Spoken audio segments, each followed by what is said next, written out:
আসসালামু আলাইকুম রহমতুল্লাহ, স্বাগতম সবাইকে স্টাডি ফায়ার একাডেমিতে। তো আজকে আমরা যে চ্যাপ্টার করবো সেটা হচ্ছে এসএসসি ফিজিক্স চ্যাপ্টার 3 বল বা ফোর্স। আমার টাইটেলটা খুবই ছোট, বাট এই অধ্যায় আসলে পরিধি মনে হয় সব থেকে বড় এসএসসি ফিজিক্স। এবং যারা সেকেন্ড চ্যাপ্টার অর্থাৎ গতির অধ্যায়, যাদের বেসিকে দুর্বলতা আছে তারা কিন্তু এই অধ্যায় আসলে কিছুই বলবে না। হ্যাঁ, তাদের একদম মাথার উপর দিয়ে, মানে এত উপর দিয়ে এই অধ্যায়ের কনসেপ্ট চলে যাবে যে এই ইলন মাস্কের রকেট দিয়ে মনে করো ধরা সম্ভব না। ঠিক আছে, তো তোমরা যারা সেকেন্ড চ্যাপ্টারে তোমাদের যাদের গ্যাপ আছে, তোমরা সেকেন্ড চ্যাপ্টারটা একটু কমপ্লিট করে আসো। আমাদের চ্যানেলে ভিডিও আছে, তোমরা এগুলো দেখতে পারো। তারপরে এই অধ্যায়টা শুরু করলে তোমাদের কাছে তখন সহজ লাগবে। তো অধ্যায় শুরু করার আগে টপিক ওয়াইজ আমরা ভিডিও বানাবো। সো টপিক ওয়াইজ ভিডিও বানানোর আগে বেসিক যে তিনটা জিনিস আছে সেটা হচ্ছে নিউটনের সূত্র।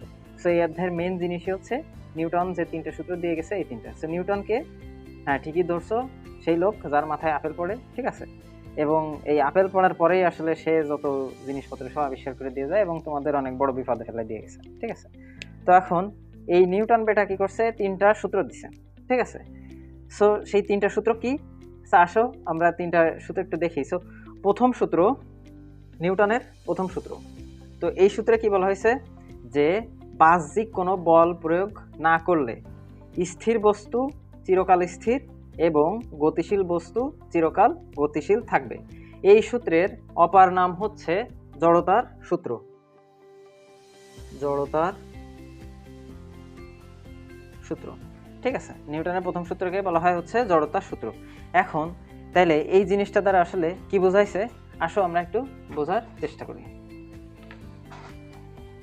দেখো এখানে কি বলা হয়েছে, বাহ্যিক কোনো বল প্রয়োগ না করা হলে স্থির বস্তু চিরকাল স্থির এবং গতিশীল বস্তু চিরকাল গতিশীল থাকবে।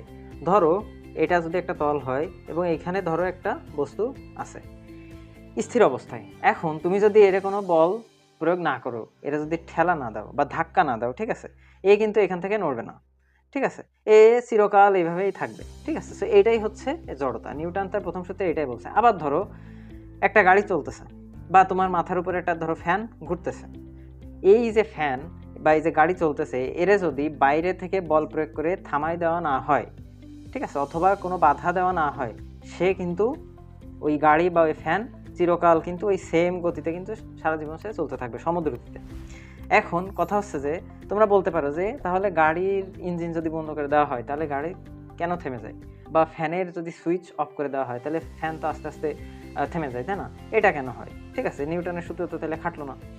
এইখানে ব্যাপার হচ্ছে বাতাসের বাধা। ঠিক আছে, আমাদের পরিবেশে কিন্তু বাতাস আছে। ঠিক আছে, আমরা সেটা চোখে না দেখলেও এটা কিন্তু একটা বাধা দেয়। এই বাতাসের বাধার কারণে গাড়ি কিন্তু থেমে যায় আস্তে আস্তে ইঞ্জিন অফ হওয়ার পরে, এবং ফ্যানও কিন্তু আস্তে আস্তে ঘোরা বন্ধ হয়ে যায়। ঠিক আছে, তো এইটাই আসলে মূলত বলছে যে বাহ্যিকভাবে বল প্রয়োগ না করা হলে, এই ক্ষেত্রে এই যে গাড়ি বা ফ্যানের ক্ষেত্রে বাহ্যিক বল ছিল মূলত হচ্ছে কি বাতাস।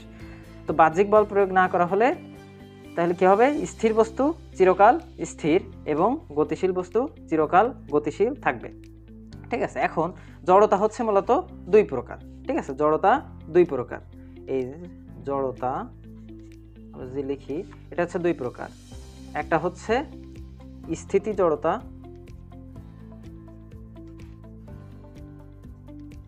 আর একটা হচ্ছে কি গতি জড়তা।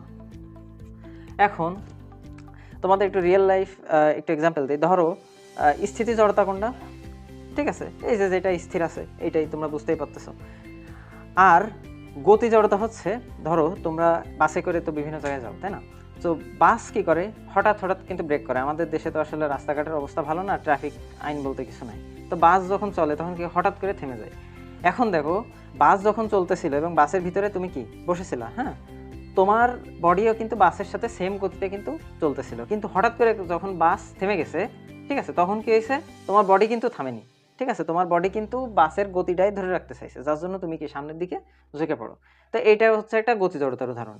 আবার ধরো স্থিতি জড়তার একটা এক্সাম্পল দেওয়া যায়। ধরো শীতকালে, যখন শীতকাল শেষ হয়ে যায় তোমরা কি করো, কম্বল রোদে দাও, তাই না? তো কম্বল যখন রোদে দেওয়া হয়, ওই কম্বলে যদি ধুলা থাকে, তোমরা যদি কম্বলের উপর আঘাত করো বা এইভাবে ধরো বাড়ি দাও বা আঘাত করো, দেখবা যে কম্বল থেকে ধুলা বেরিয়ে আসে। এটা কেন আসে? এর কারণ হচ্ছে, ধরো কম্বল তো সোজা অবস্থায় থাকে, যখন তুমি এর উপরে আঘাত করো তখন কি হয়, কম্বলটা কিন্তু একদিকে সরে যায়, কিন্তু ওর ভিতরে যে ময়লা আছে ওইটা কিন্তু কম্বলের কাপড়ের সাথে কিন্তু দূরে সরে যায় না, ঠিক আছে, ওইটা কিন্তু যেই স্থির অবস্থানে ছিল ওইখানে থেকে যায়, যার জন্য কম্বল সরে যায় এবং ময়লাগুলো ওইখান থেকে আলাদা হয়ে যায়। সো এটা হচ্ছে একটা ধরো স্থিতি জড়তার উদাহরণ। তো নিউটনের প্রথম সূত্রে আশা করি তোমরা বুঝতে পারছো। এরপরে আসো নিউটনের দ্বিতীয় সূত্র, সেটা হচ্ছে কি বস্তুর ভর বেগের পরিবর্তনের হার। বস্তুর ভর বেগের পরিবর্তনের হার। ভর বেগটা মূলত কি, ভর হচ্ছে আমরা জানি ভর সমান এম আর বেগ সমান ভি। সো ভর এবং এই যে ভর এবং বেগের গুণফলটাই হচ্ছে ভরবেগ, ঠিক আছে। এটা আর একক হচ্ছে দেখো আমরা জানি ভরের একক হচ্ছে কেজি আর বেগের একক হচ্ছে মিটার পার সেকেন্ড। সো ভরবেগের একক হচ্ছে মিটার পার সেকেন্ড আর এটা মূলত হচ্ছে এমভি। তাহলে বস্তুর ভর বেগের পরিবর্তনের হার, ঠিক আছে, বস্তুর ওপর প্রযুক্ত বলের সমানুপাতিক। বল মানে কি এফ বা ফোর্স, আমরা জানি এটা এফ দিয়ে প্রকাশ করা হয়, সমানুপাতিক এবং বল যেদিকে ক্রিয়া করে বস্তু ভর বেগের পরিবর্তন সেদিকে হবে, ঠিক আছে। এইটার গাণিতিক যে সূত্র সেটা হচ্ছে এটা। সো আমরা এই সূত্রটা কিভাবে আসছে এটা একটু বোঝার চেষ্টা করব। আসো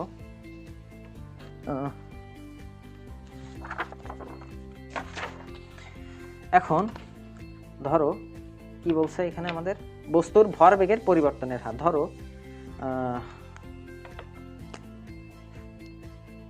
এটা একটা সারফেস, ঠিক আছে, এর উপরে ধরো এম ভরের একটা বস্তু আছে, ঠিক আছে। এখন কি করলে তুমি বাইরের থেকে এফ বল এর উপর ক্রিয়া করলে, এফ বল, এবং বস্তুটা বল প্রয়োগ করার পরে আস্তে আস্তে আস্তে আস্তে সামনে আসতে লাগলো, ধরো এই পজিশনে আসলো, ঠিক আছে।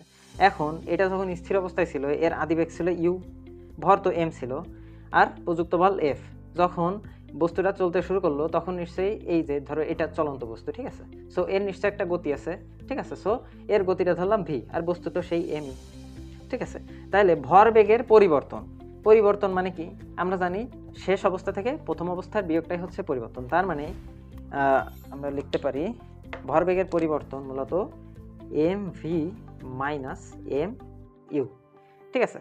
এটা কিসের সমানুপাতিক, বলের সমানুপাতিক, অর্থাৎ প্রযুক্ত বলের সমানুপাতিক, এটা প্রপোর্শনাল টু হচ্ছে এফ। এখন আসো এইখান থেকে আমরা F is equal two M A এই সূত্রটা দেখার চেষ্টা করি। এখন এইখানে ধরো এটা হচ্ছে ধরো 1 সেকেন্ড ধরে যদি কোনো কিছুর উপর ধরো 1 সেকেন্ড বা ধরে মানে সময় ধরে যদি কোনো কিছুর উপর বল প্রয়োগ করা হয় তাহলে সেটা ভরবেগের পরিবর্তন হবে M V minus M U. কিন্তু সেটা যদি টি সেকেন্ড ধরে হয়, ঐকিক নিয়ম তোমরা এটা জানো, তাহলে কি হবে M V minus M U divided by হচ্ছে টি।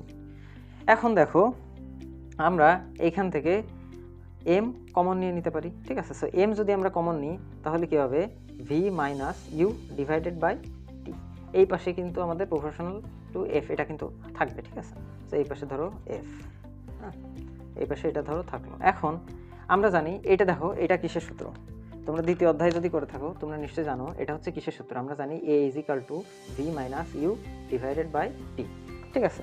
তাহলে আমরা এটার বদলে আমরা কি লিখতে পারি, তাহলে এ লিখে দিতে পারি।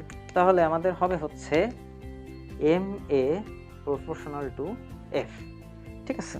এখন আমাদের এইখানে একটা প্রফেশনাল মানে সমানুপাতিক চিহ্ন, তো সমানুপাতিক চিহ্ন যদি আমাদের উঠাইতে হয় তাহলে আমাদের কি লিখতে হবে M A is equal to K F.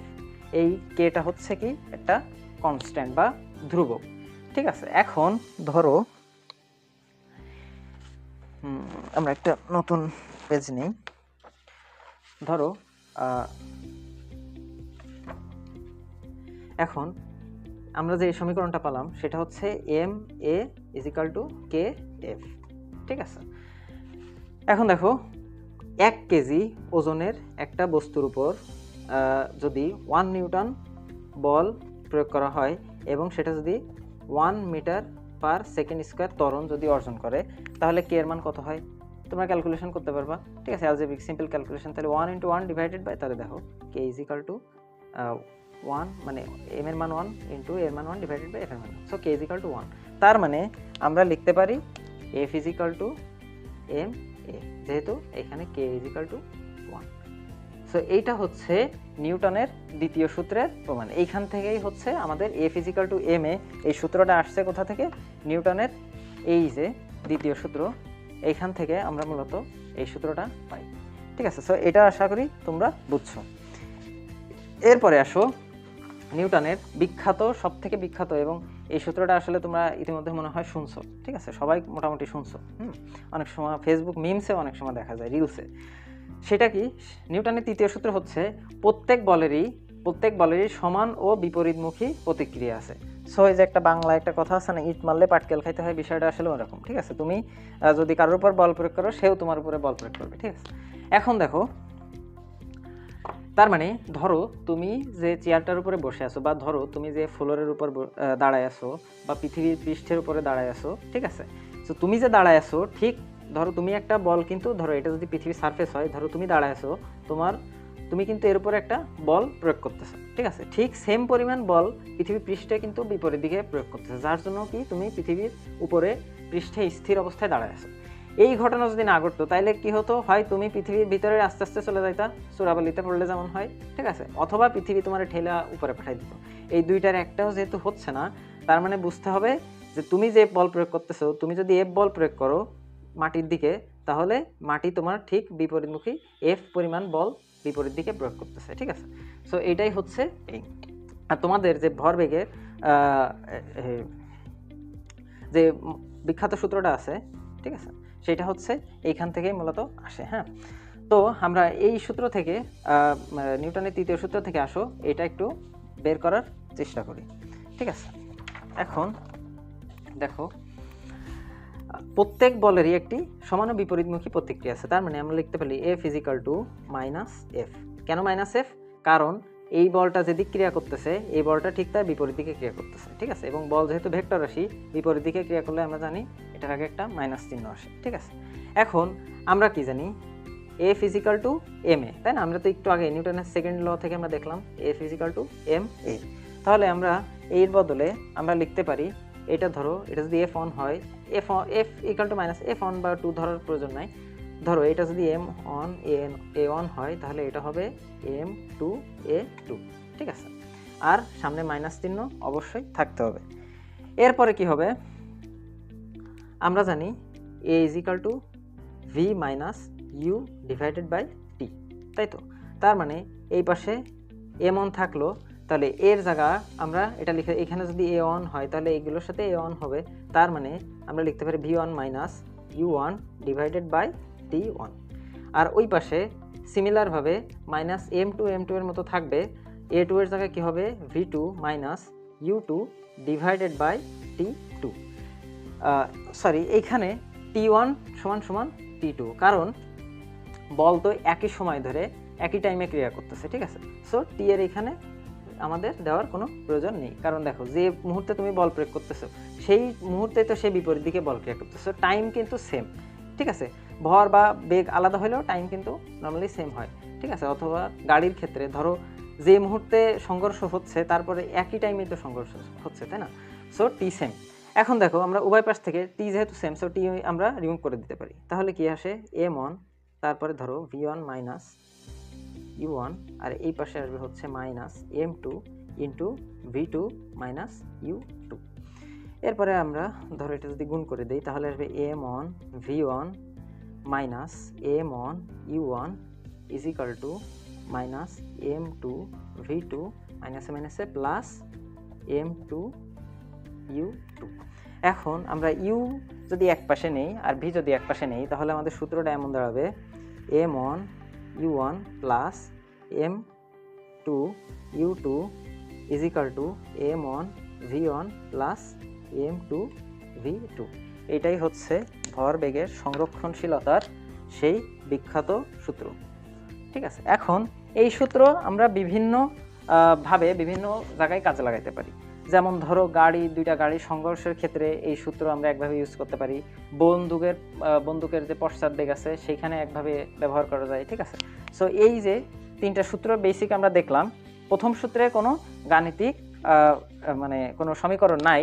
ঠিক আছে, গতি সমীকরণ নাই, বাট তৃতীয় সূত্রের এবং আমরা যে দ্বিতীয় সূত্রটা দেখলাম, এটার কিন্তু দুইটা গাণিতিক সমীকরণ আছে। দ্বিতীয় সূত্র হচ্ছে এফ ইজিক্যাল টু এম এ, যেটা খুবই বিখ্যাত সূত্র, এবং তৃতীয় সূত্রটার যে সমীকরণ সেটা হচ্ছে এটা, আমরা যেটা মাত্রই প্রমাণ দেখলাম। সো এই তিনটা যে সূত্র আছে নিউটনের, এই 3টা সূত্র তোমরা খুব ভালোভাবে বুঝবা এবং মুখস্থ করে ফেলবা, ঠিক আছে? আমরা পরবর্তী ভিডিওতে এই সূত্রগুলো কিভাবে বিভিন্ন সিচুয়েশনে কাজে লাগে, মানে গাণিতিক সমস্যা সমাধান করা যায়, সেগুলো আমরা দেখব। সো এই ভিডিও পর্যন্তই। আর সবথেকে ইম্পর্টেন্ট কথা, গতির অধ্যায়ে যাদের দুর্বলতা এখনও আছে, তোমরা দয়া করে ওই অধ্যায়গুলো করে আসো। দ্বিতীয় অধ্যায় না করে তোমরা কিন্তু এই অধ্যায় কিছুই বুঝবে না, ঠিক আছে?